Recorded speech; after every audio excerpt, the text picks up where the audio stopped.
What's up, guys? This is Eric with Blah Freaking Blah. Thank you for joining me. So I find myself recording this on my phone tonight.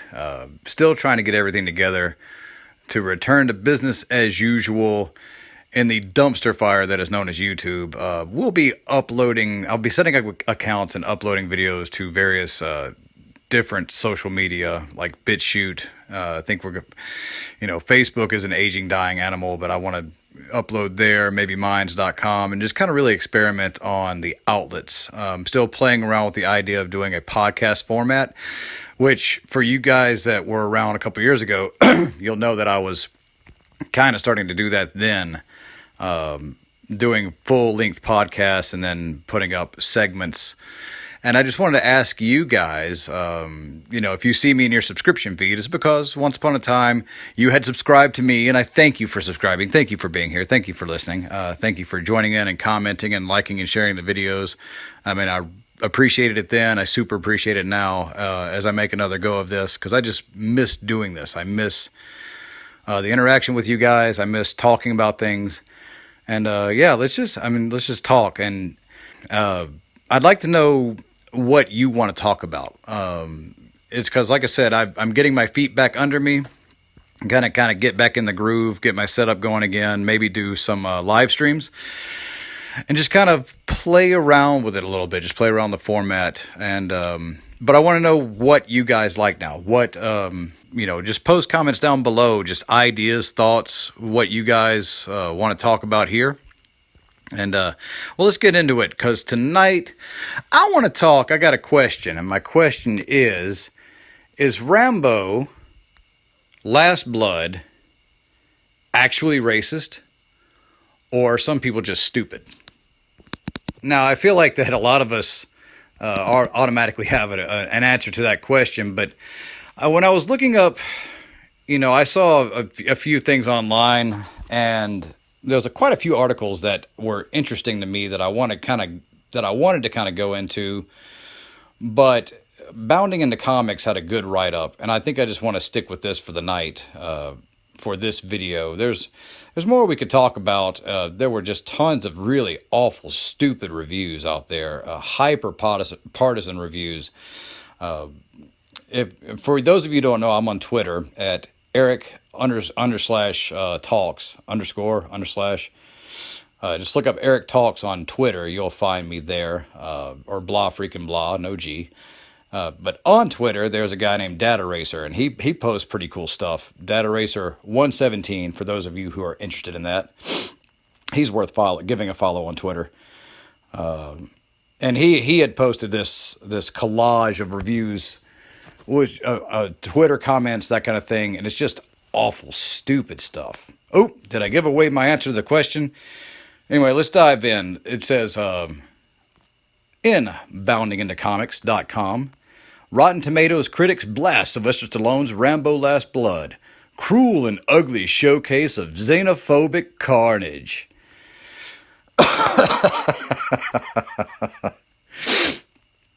Let's get into this. Sylvester Stallone's latest film, Rambo Last Blood, is about to hit theaters this weekend, and film critics are doing everything in their power to try and prevent moviegoers from seeing it. See, that can just go off on a tangent right here. I am sick to death of guys pretending to be critics or reviewers, and they're nothing but just political hacks. They're ideologues that are just, everything is through this whack job lens, that everything is political. All right, the article goes on to write, they are full-on slamming the film, not for its actual story, plot, characterization, set designs, or cinematography. No, it's all about the political nature of the film. The film currently has a 39% rating on Rotten Tomatoes from 23 critics. This is as of September 19th. It has an average rating of 5.05 out of 10. Peter de Bruges at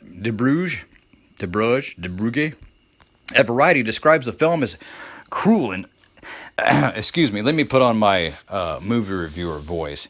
Cruel and ugly showcase of xenophobic carnage. He goes on to accuse the film of racism.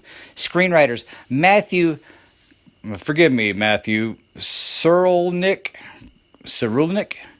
and Stallone adopt the racist views of Mexicans as murderers, drug dealers, and rapists, devoid of cultural context or exceptions beyond the independent journalist Paz Vega keeping tabs on their whereabouts. So, this begs the question, because I saw this little slant in quite a few of these reviews a lot. Do Mexican drug cartels exist? Do they exist in the drug trade and sex trafficking? Do they actually exist? I mean, this is a question worth asking. Do they exist? And is this a movie about those people? And about someone willing to man up and fight these people? I say, okay, so the answer to the question, do these people exist? They do. So either the writer is in a state of constant delusion, which is possible, where these things don't exist. Do you just pretend it doesn't exist because it doesn't fit your political narrative? This is clearly what these people want. But the article goes on to say his own politics bleed into the review when he references President Trump's pledge to build a wall. The rap review by Robert Abel also makes their review political. There's also the implication of racism as he refers to Rambo as a white savior. As revenge kicks in, one starts to realize that the success level of Rambo's white savior efforts depends on a revenge math equation involving age, planning, and tools. Boy, the pretzels these people will write. Okay, so again, I'm just confused. Maybe you guys can help me understand, because are we saying this doesn't exist? Are we saying we can't talk about it existing? Is it problematic all of a sudden? Eric Cohn at IndieWire continues the trend. Rambo has long been a symbol of imperialistic rage. Hang on. Let me stop. Whew, okay. Yeah. Is that are we saying that Vietnam veterans are not and PTSD are we saying that is all?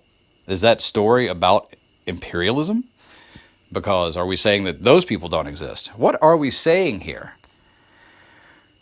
Really, it's the framing into their own narrow narrative. It's completely disassociated from reality. I'll go on.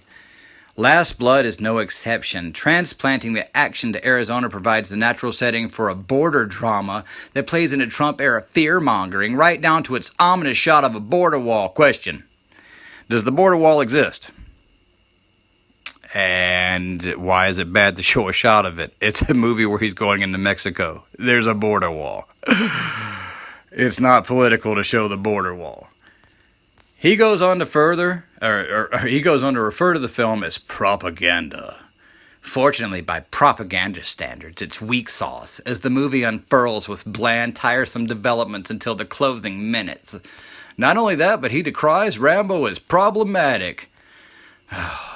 If only Last Blood had more to say about that beyond the jingoistic mishmash of dime store sentimentality and half-hearted vengeance it shrugs into existence, bidding farewell to an action icon in the same grotesque terms that made him so problematic in the first place. Are we saying that Vietnam veterans with PTSD are problematic? Is that what I'm hearing you say? IGN's Whitney Seibold decries the film as insensitive.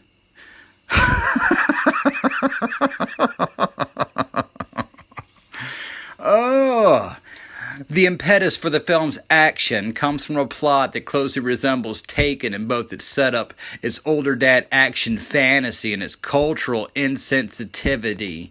She adds the film is offensive as well. Two big old buzzwords. I understand that Rambo films have rarely been bastions of cultural togetherness, but in 2019, these broad stereotypes are offensive and dated and downright irresponsible. So, here's the thing you didn't know. This story was publicly announced in 2009, 10 years ago. Now, how many people think that this movie would have been such a problem had it come out during the Obama administration? good. I got a phone, I got you, and I got coffee. And a good hot topic. But seriously, would it have been an issue? Not as much, I don't think. Edward Douglas at Comics Pete makes it clear his review is all about politics writing. Maybe I never got into the whole Rambo franchise because when Stallone introduced the character back in the 80s, it contributed to all the rah-rah USA stuff that was going on under Reagan. Because liking your country is wrong. Whether on purpose or not, Last Blood does something similar for the racist red hats wanting to make America great again, despite the presence of a few underused good Mexicans. Well, see, here's the thing, bud. Hang on. What's your name? Edward. Edward? The movie's about Rambo fighting the drug cartel. It's not about him going to the local bar in Mexico and hanging out with people and just seeing what a bunch of cool cats you can find down there in Mexico. It's the story. He's rescuing the girl from a bunch of bad guys. And the bad guys are Mexican drug runners and sex traffickers. Right? This it's not complicated. If it doesn't show to me, Anton Battelle at Little White Lies implies the film is racist in his review. He then laments the patriarchy. In a sense, he is right back where he started in the original First Blood, aimlessly wandering the country and inevitably headed into yet more trouble. America's patriarchal history could do with becoming more feminine. I swear to God, these people should have just gone and watched the My Little Pony movie. Okay? Get yourself some Starburst and some rainbows and some glitter and just go have yourself a happy, happy, safe space pillow party. It's a Rambo flick. It's a Rambo movie. So the article wraps up. This is the state of the current critics in Hollywood. Yes, it is. These are the people Rotten Tomatoes chooses to feature. You know what? Do you guys look at Rotten Tomatoes? I don't. Unless it's to mock Rotten Tomatoes. I don't use that site at all. People who put their own personal politics above a film review. These individuals are not helping moviegoers make decisions on what films to see. These individuals are not helping moviegoers make decisions on what films to see. They are trying to be gatekeepers of culture. Hey, preach, baby. I'd wager Rotten Tomatoes critic score might actually drive more people to go see the film when it's so obvious they are trying to lampoon it from an outlandish political perspective. Do you plan on seeing Rambo Last Blood now? Hell yes. I was going to see it before anyway because that's how I roll. So, we will close with thank you for listening. I thank you for watching. For the 3 of you that are remaining, listening to this, thank you. Please like, share, and subscribe if you're not subscribed. Make sure you're still subscribed. Hit the bell for notifications. Share the video on social media if you think it's valuable. Thank you for listening. Like I said, I will keep playing around with the format, and I'm looking forward to your feedback, and I will see you guys on the next one.